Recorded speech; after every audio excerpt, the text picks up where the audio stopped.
ক্ষমতা সদায় তেওঁলোকৰ হাতত থাকিব।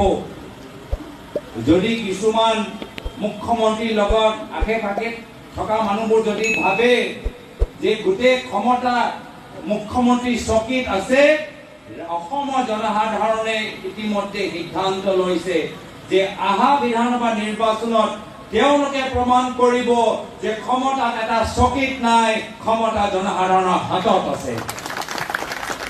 ক্ষমতা কোনো চকীত নাই, ক্ষমতা এজন খেতিয়কৰ হাতত, এজন যুৱকৰ আঙুলিত, এজন ছাত্ৰৰ আঙুলিত আছে।